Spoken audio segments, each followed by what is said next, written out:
Hey guys, and welcome back to another video. Today I'm gonna take a look at balance changes, like the first glimpse of the next update, which might come already really soon. Like when we're taking a look at the last year when the summer update came, it was like mid-June, something like that. So around about 1 month from now. So this means it's pretty soon, and the Supercell came already with the first announcement, which should be in your in-game news. And this is the first couple of balance changes. And I feel like even though it sounds like buffs and nerfs and everything, I feel like overall it's a huge buff to offense. Why exactly do I think so? First off, Warden is getting changed once again.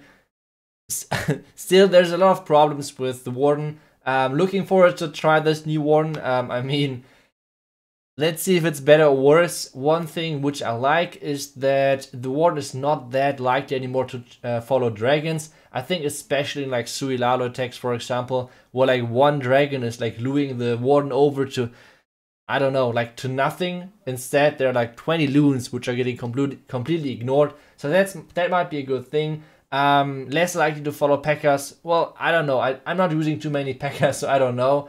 But let's see how big the impact of the Warden change is going to be. But the bigger and interesting changes are going to be to the level 7 Inferno Tower, to the single Inferno Tower, which is kind of important over here, to the Super Warbreaker, and to the Skeleton spell. First off, obviously, single Inferno Tower beam is getting decreased, which is obviously a buff to the offense. Then the next thing, which might sound strange to you guys, but the Super Warbreaker explosion radius will be reduced from 2 to 1.6 tiles. So you guys might think he's getting worse. There's a nerf. There's clearly a nerf. But guys, think about that. What is the biggest weakness of the Super Warbreaker? The biggest weakness and the best thing about Warbreakers always were that you could open up like specific thing, like the exact same wall you wanted them to open as soon as you understood the mechanic behind the Warbreaker. The Super Warbreaker, the explosion radius was just way too big. You were opening up way too much. So with this nerf, you can now concentrate way better on which wall to open. So this to me is a definitely buff. So this I think is better for the more experienced players, I think. To like, I mean, Super Warbreaker fails. I was able to do them, but they're kind of tough to do. So I'm not sure. I think this is a buff. This is another buff. And then obviously the skeleton spell is getting buffed as well with like 16 to 7. I don't know how big this buff will be or like how big of an impact it will be. But I guess we have to wait. When are those changes coming? In the next, or like in one of the next maintenance breaks, which is kind of nice. So this is not part of the next update. But still, I mean, it's nice. It's like the first couple of things which are going to change. I hope there are way more things to come, and I especially hope that there are new defense levels are coming in the next updates, because, I mean, Town 13 is already not really that hard, comparing it to like other states of Town 12 earlier. So that would be kind of nice to have like a more difficult phase as well in Town 13.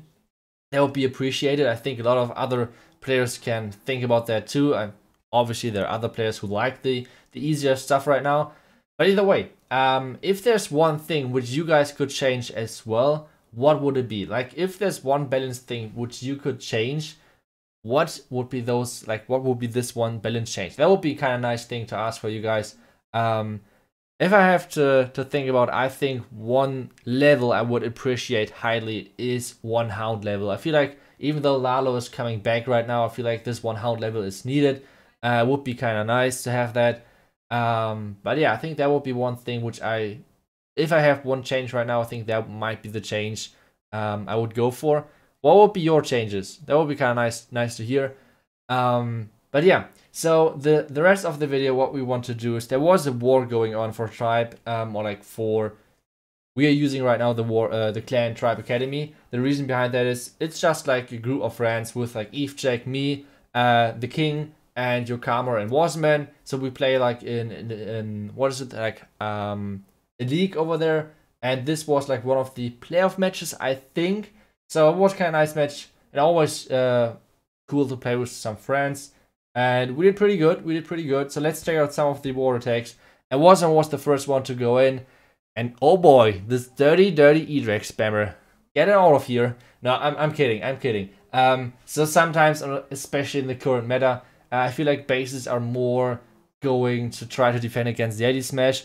And one thing which they're trying to do with that is that they're trying to make the bases more compact, which at the same time might be a little bit easier for the Yeti Smash, because you're getting nice with bounces and everything, but at the same time it's really hard to find like an entry and everything. So if you have a good compact base, Yeti Smash attacks are doing really poorly against that. And in addition to that, you have most of the time 2 to at least 3 ground expos, and all of this combined makes a great opener for E-Drags, right? Like E-Drags are good against non-air defending defenses, obviously. And obviously, as soon as those bases are really compact, they're doing great as well. On this one, he dropped his queen a little bit too early, and what this does is he forced his king through the wall, which means the E-Drags have to chase the stupid ice golems. A couple of E-Drags are going for the town hall, at least. So yeah, he's using the Warden ability right now nicely. And just check out like how many, like those bounces are getting so much, it's crazy. Those bounces are killing the base. The only bad thing about this attack, except that he forced his king through a wall with placing his queen a bit too early, is that he's not freaking dropping his poison. Like, just drop the poison, buddy. Drop the poison for the enemy royal champion. Now his own royal champion is coming in, getting rid of the single front tower at the top side. And now, as soon as the royal champion has like 0 HP, there it is, the poison. Now I'm kidding a little bit. I mean, in the end it was a 3-star, so yeah, but that poison was like not dropped too early. Either way, this is going to be a 3-star. I mean, you guys saw the result already. I just want to show you guys a couple of nice attacks in addition to the balance changes. And well, I think E-Drags are still pretty good, especially if you can master those. They're not too easy to use, or like they're easy to get used to, but it's not too easy to master them. That's my gut feeling about the E-Drags. And well, except like I said, those two things was a great plan, a great triple by Wasman. Next attack is going to be from me, and this is one of those, I feel like, classic trophy bases. At least they were popular at some point, and the reason why they were kind of popular is because it's kind of tough to find an entry on those. As soon as you found one, and as soon as everything is working the right way, obviously it's kind of nice. But on those, it's so easy to mess something up. And one more time, those Yeti blimps, they're so strong still. I feel like so many people were saying, yeah, Yeti blimp is dead. Like, whenever they're added this like reduced damage of Yeti mites against the town hall, oh my god, Yeti blimp is dead, whatever. Come on. And I think another thing about Yeti blimp, which is not that great from a lot of people, is that they're not really knowing when to use a rage and when that's not the case. For example, for me, without using a rage, I got the expo, I got the skeleton, everything. And I saw so many people already using a freaking rage for a compartment like this, where it's like, I don't know, I'm just not getting it. But either way, we're starting off with the queen walk. We loot already out the clan castles, so far everything is looking really good for us. The only bad thing about our attack basically is that we have the eagle on the back end. So one thing which I had to go for, like on this one, is I had to decide, okay, I will go in for the town hall, but I will just ignore the eagle for the beginning, and then I have to start with the hybrid from the eagle side, which means we have to get the town hall 100%. Otherwise, we cannot start with the hybrid. So this might go, or you guys can see it, only 1 minute left. So this attack was kind of quick, but at the same time, I had to wait a long time to start with my hybrid.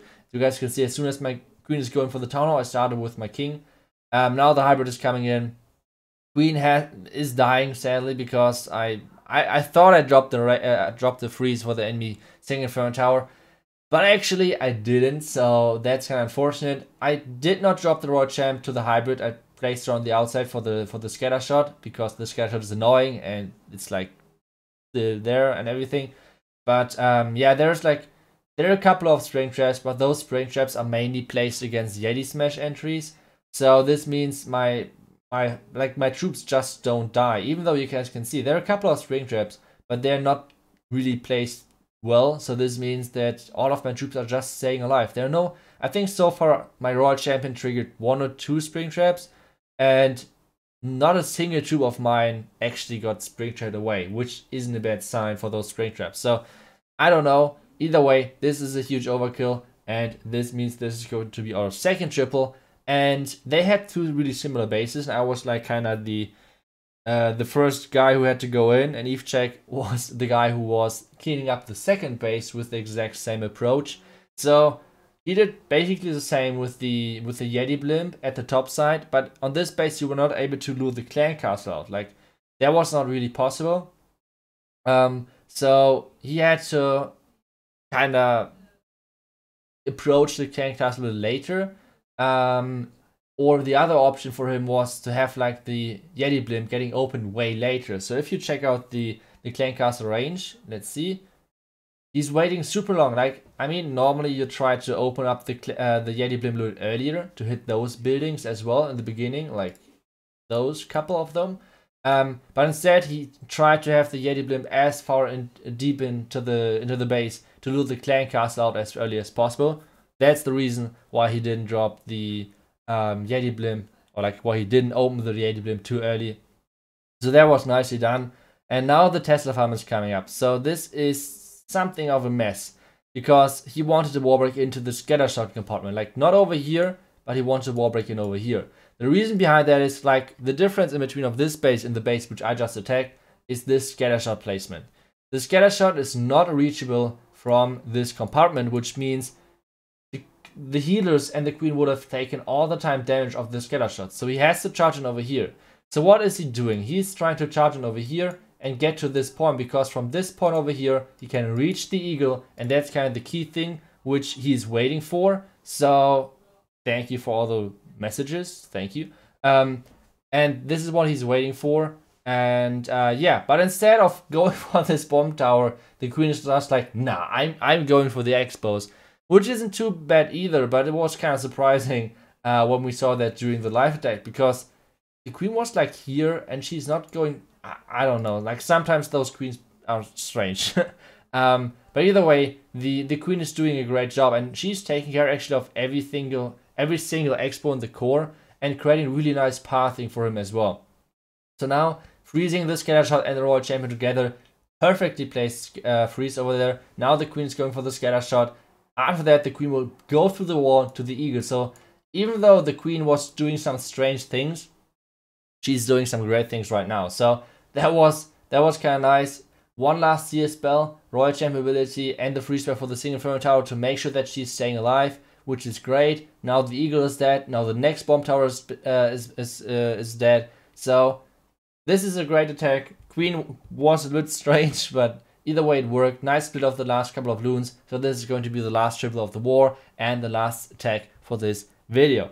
Thank you guys so much for watching, and like I said, please answer the question. If you guys have one change, like balance-wise, to do in this game right now, what would it be? Let me guys know down below in the comments. And well, thank you guys for watching. See you guys back tomorrow. Until then, and bye-bye.